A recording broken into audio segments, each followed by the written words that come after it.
Isa po ito sa major na sensitive or erogenous zone naming mga kababaihan. Napakarami din pong nerve ending dyan na katulad ng nandoon sa baba. Lalo na kapag na-stimulate mo ang mga area na ito ng tama at suwabe.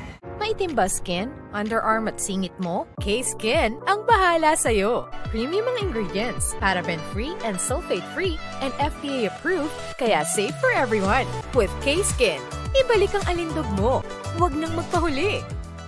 Hi guys! Welcome back to our channel. Kamusta po kayong lahat? Sana ay nasa mabuti po kayo. At sa mga hindi po nakakakilala sa akin, my name is Cheryl Ting. At kung bago lang po kayo sa channel na to, pwede po pong makahingi ng isang favor to please consider to subscribe dito po sa ating channel. And also, huwag niyo na rin po sanang kalimutan i-like and follow ang ating Facebook page official and also ang ating TikTok account, Cheryl Ting. Maraming salamat po. And for today's video is another concerned video po. Ang sabi niya is, ayaw ng partner ko na bumaba ako sa kanya. Sa tuwing, panayreklamo naman siya kasi hindi siya madalas natatapos. Saan po bang part ang pwedeng matapos ang babae, Miss Ting? Meron po talagang mga pangilan-ngilan na babae na hindi sila comfortable na babaan sila or kainin sila ng mga partner nila, no? Posibleng hindi sila sanay dito or may trauma sila. Possible din na nahihiya sila dahil hindi talaga nila naranasan ito ever. Kaya paninindigan na lang nila na hindi ito talaga ma-experience. Pero alam niyo po ba na marami pa pong parte ng katawan ng babae na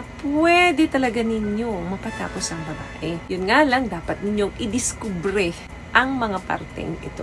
Okay, ano nga ba muna yung orgasm? Or yung sinasabi ni sender na nakakatapos ang babae? Ito po ay isang physical reflex naming mga babae na nangyayari lamang when the pelvic floor muscles and relaxed in a series of a rhythmic contraction. Kapag ka po nilalabasan ng babae o nakakatapos ang babae, sumisikip yan yung mga muscles namin para siyang nasasakal. Then, marerelax pagkatapos. Hindi lang po yun physical but also emotional effect para sa amin. Dahil sa tuwing kami ay nagkakaroon ng big O, nagre-release po kami ng magandang hormone na tinatawag na oxytocin. Yan yung tumutulong para mag-bond emotionally doon sa aming mga partner. So, hindi lang po ito physical na aspeto but also emotional aspect. Kaya very important po na nakakaraos or napapatapos ninyo ang mga misis ninyo. Dahil the more na maligaya si partner, mas mamahalin kayo niyan. Sayang nga lang dahil ayaw niyang subukan or ipatikim ang pechay niya sa'yo. Naisa sana yon sa pinakatap na masarap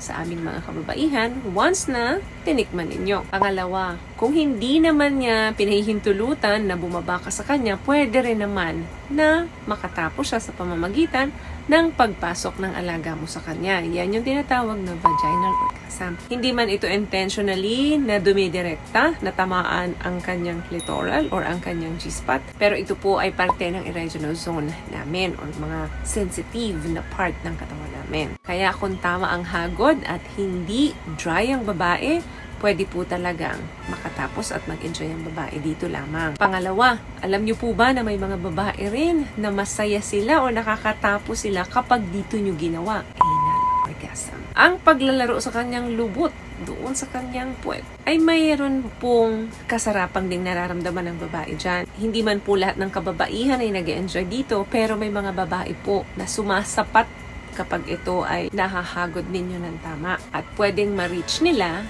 yung climax. What I love about this product, itong No More Dark Secret ng K-Skin, bukod sa may advanced whitening na siya na kung saan pwede niyang matulungan na pumuti yung mga singit-singit mo, moisturizing, meron siyang anti-irritation, antibacterial, maintain healthy pH level. Hindi lang pambabae, meron din po tayong pang lalaki. Pangatlo na pwedeng makatapos din ng babae dito, ito yung nipple orgasm. At sa kanyang dalawang bundok, may dalawang pasas dyan. Isa po ito sa major na sensitive or erogenous zone naming mga kababaihan. Napakarami din pong nerve ending dyan na katulad ng nandoon sa baba. Lalo na kapag na-stimulate mo ang mga area na ito ng tama at suwabe. Wala pong bilang ng mga kababaihan kung gaano karami kakatapos dito. Pero meron pong mga kababaihan na talagang dito pa lang tapos agad. So, pwede ka rin magbabad dyan kung papahintulutan ka. Another thing, eto naman yung blended. Kung ayaw niyang bumaba ka doon,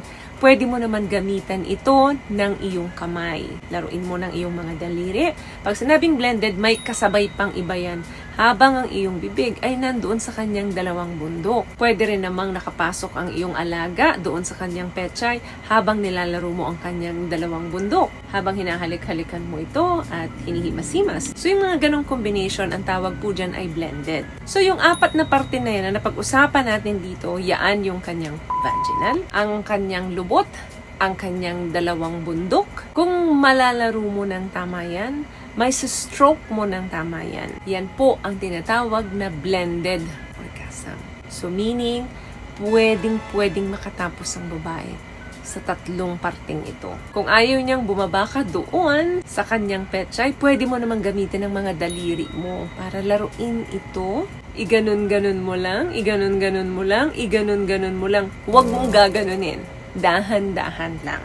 So maraming babae po ang nakakatapos lang dahil sa ganyan. I-explore nyo yung mga misis ninyo, yung mga mister ninyo. Napaka-importante po niyan sa pagsasama ninyo. Kasi pag hindi nyo na-explore ang isa't isa, nako, baka sa iba kayo or sa iba nila i-explore yan. So, may nakuha ka bang tips sa mga napag-usapan natin ngayon? At kung nagustuhan mong ating video, please give it a thumbs up, comment down below, and also share this video na rin po sa mga kaibigan na sa tingin nyo matutulungan po ng video natin. Once again, palagi po kayong mag-iingat at palagi po kayong manalangin. Thank you guys for watching and see you in our next one. Always love yourself and be a blessed thing. Bye.